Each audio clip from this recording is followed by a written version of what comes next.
इस वक्त दुनिया बात कर रही है ट्रंप की डील की, अमेरिका ईरान की बातचीत की, लेकिन ग्लोबल पॉलिटिक्स की असली हलचल अगर कहीं मची हुई है तो वो है भारत। भाई ट्रंप की डील तो कबाड़ होती दिख रही है। ईरान कुछ और कह रहा है, ट्रंप कुछ और कह रहे हैं। दुनिया ये तमाशा देख रही है कि ये सब चल क्या रहा है। खुद अमेरिका वाले डोनाल्ड ट्रंप की नेगोशिएशन की पावर छीन ले रहे हैं। लेकिन आप देखिए कि इसी बीच प्रधानमंत्री नरेंद्र मोदी ग्लोबल मैसेज कौन सा दे रहे हैं। वहां से ट्रंप से ईरान नहीं संभल रहा, यहां नरेंद्र मोदी ने चीन अमेरिका, दोनों की बनती थोड़ी है, ईरान इजराइल, इन दोनों की भी नहीं बनती। आपस में ये सारे कट्टर दुश्मन हैं और इन सबको भारत ने एक जगह इकट्ठा कर रखा है।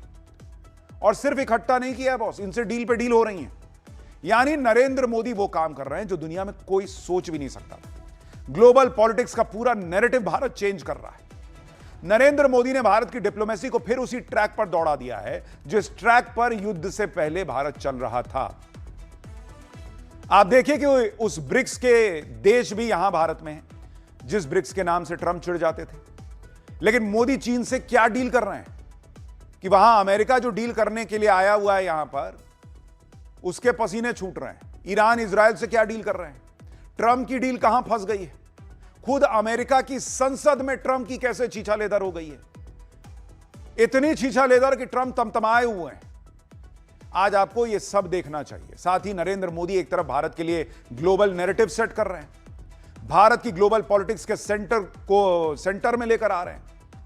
दूसरी तरफ नरेंद्र मोदी उस इकोसिस्टम पर भी स्ट्राइक कर रहे हैं जो इकोसिस्टम नरेंद्र मोदी को कुर्सी से हटाने के लिए कुछ भी करने को तैयार रहता है।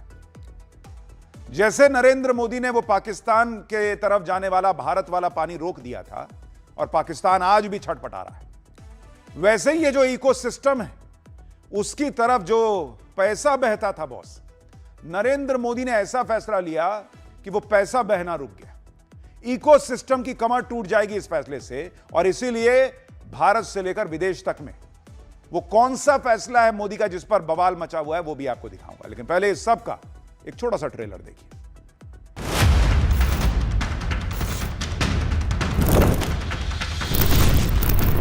भारत विश्व में एक ट्रस्टेड पार्टनर के रूप में उभर रहा है। The moment we feel that our national security, water is part of our national security, is being threatened, we'll go to war against India. Without having a contract, we don't have a contract. You have to write contract. But if they were attacked, we would be there to help them.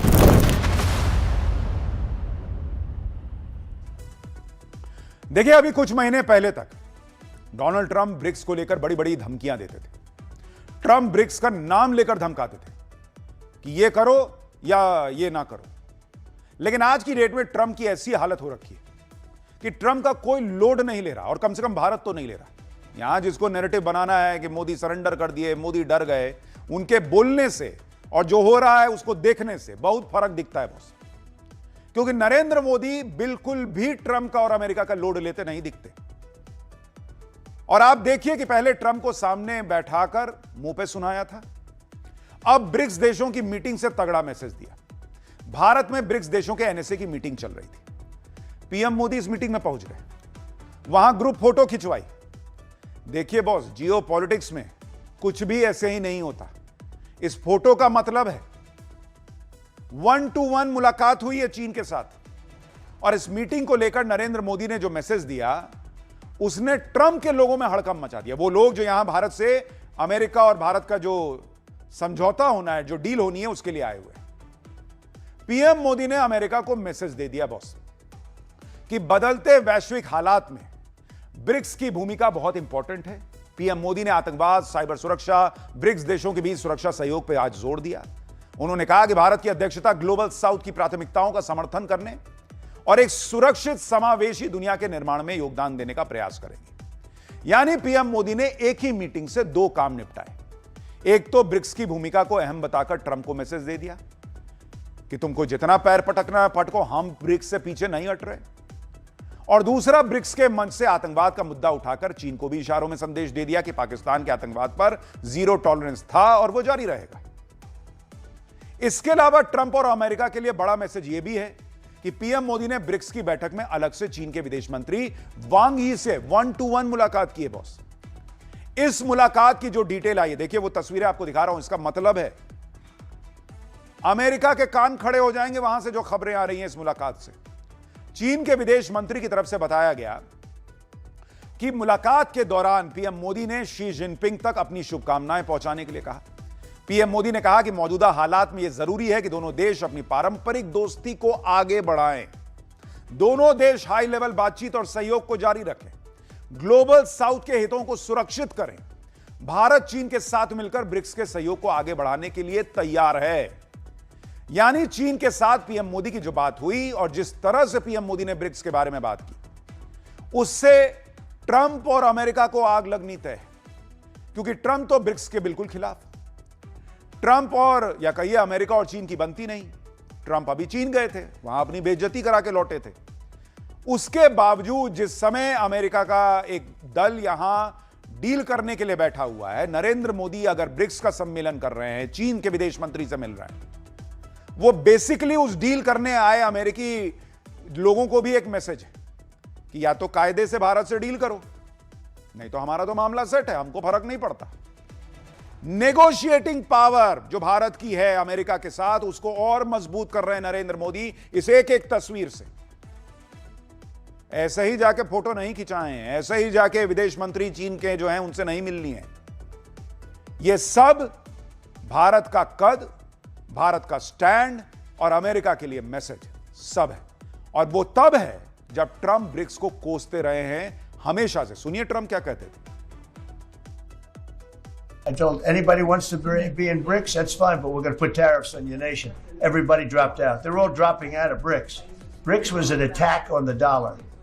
And I said, you want to play that game, I'm going to put tariffs on all of your product coming into the US.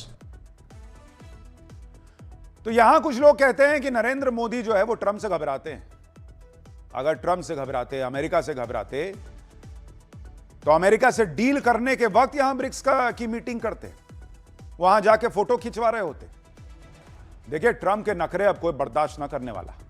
Global politics में अब सिर्फ वो नहीं होगा जो America चाहता है। Global politics ऐसे नहीं चलेगी कि सब कुछ ट्रंप की मर्जी से होगा या फिर अमेरिका जो तय करेगा वो दुनिया सुनेगी, और कम से कम भारत तो नहीं सुनेगा बॉस। नरेंद्र मोदी ने ब्रिक्स की मीटिंग और चीन के साथ अलग से मीटिंग करके यह क्लियर मैसेज दे दिया है। और आप देखिए कि इस मुलाकात के दौरान चीन के विदेश मंत्री ने भी चीन के नेताओं की शुभकामनाएं पीएम मोदी को दी। कहा कि भारत और चीन दोनों बड़े और विकासशील देश हैं और ग्लोबल साउथ के अहम मेंबर हैं। चीन के विदेश मंत्री ने कहा कि दोनों देश ग्लोबल साउथ के देशों के बीच एकजुटता और आत्मनिर्भरता को बढ़ावा देने में बहुत महत्वपूर्ण भूमिका निभा सकते हैं। चीन ब्रिक्स की अध्यक्षता के रोल में भारत की जिम्मेदारियों को पूरा करने का समर्थन जारी रखेगा। ब्रिक्स की ठोस प्रगति को बढ़ावा देने में भारत के साथ मिलकर काम करेगा। चीन भारत के साथ भरोसा बढ़ाने, संदेह को दूर करने, आपसी फायदे को बढ़ाने, संबंधों को सुधारने, मिलकर आगे बढ़ने के लिए भारत के साथ काम करने को तैयार है। चीन के विदेश मंत्री ने कहा कि दोनों देश अपने मॉडर्नाइजेशन प्रोसेस को तेजी से बढ़ाने के लिए हाथ मिला लें, यह होना चाहिए। बॉस, आप आज की डेट में भारत की ताकत देख रहे हैं। यूरोपीय यूनियन के साथ डील चल रही है, अलग अलग देशों के साथ फ्री ट्रेड एग्रीमेंट हो रहा है, अमेरिका के लोग बैठे हैं यहां भारत के साथ डील करने के लिए। डोनाल्ड ट्रंप तारीफ करने में, मक्खन लगाने में जो है वो रिकॉर्ड तोड़ रहे हैं, और चीन कह रहा है कि भाई मैं भी तो साथ चलना चाहता हूं, आओ ना हम लोग मिलकर चलते हैं। रशिया दोस्त है ये। तो जो लोग नरेंद्र मोदी की विदेश नीति को फेल बताते नहीं थकते, उन्हें थोड़ा बैठना चाहिए, थोड़ा पानी वानी पीना चाहिए और उसके बाद सोचना चाहिए कि मोदी से नफरत अलग बात हो सकती है, लेकिन अगर देश का रुतबा बढ़ता है, देश का कद बढ़ता है, तो मानो ना यार उसमें क्या जा रहा है। चीन की तरफ से जारी इस बयान से साफ है कि चीन भारत के साथ टकराव नहीं बल्कि मिलकर काम करने पर जोर दे रहा है। और सिर्फ चीन की बात नहीं है, अमेरिका के कट्टर दुश्मन ईरान से भी पीएम मोदी की बात हुई है। ब्रिक्स की मीटिंग में अलग से पीएम मोदी ने ईरान के डेलीगेशन के टॉप अधिकारी से बात की। ईरान की सुप्रीम नेशनल सिक्योरिटी काउंसिल के डिप्टी सेक्रेटरी हैं डॉक्टर गदीर निजामीपुर। उन्होंने पीएम मोदी से मुलाकात की और यह मुलाकात ऐसे वक्त में हो रही है जब ईरान के तेल पर अमेरिका ने छूट दी। अब माना यह जा रहा है कि ग्लोबल मार्केट में ईरान का तेल आने से भारत को फायदा हो सकता है। इन सब के बीच ईरान के राष्ट्रपति मसूद पेजेश्कियन ने पीएम मोदी को ईरान आने का भी न्योता दिया है। ईरान के राष्ट्रपति ने पीएम मोदी को सुप्रीम लीडर अयतुल्ला अली खामनेई के अंतिम विदाई कार्यक्रम में आने का औपचारिक न्योता भेजा। यह बात इसलिए अहम है क्योंकि यहां तो पीएम मोदी के खिलाफ यह एजेंडा चलाया जा रहा था कि उन्होंने इजरायल से दोस्ती के चक्कर में ईरान से रिश्ते बिगाड़ लिए। ईरान तो भारत से दूर चला गया, यही सुने थे ना आप। तो दूर चला गया तो यह क्या हो रहा है, कैसे हो रहा है? इधर पीएम मोदी ईरान के शीर्ष अधिकारियों से मिल रहे हैं, उधर पीएम मोदी इजरायल से भी अपने रिश्तों को और मजबूती दे रहे हैं। बॉस, अगर आप एक चीज को देखेंगे, नरेंद्र मोदी की विदेश नीति में एक सबसे कमाल की बात, जो अभी डोनाल्ड ट्रंप ने भी कहा था कि भाई ये आदमी जबरदस्ती कोई एक साइड लेकर युद्ध में नहीं कूदता है।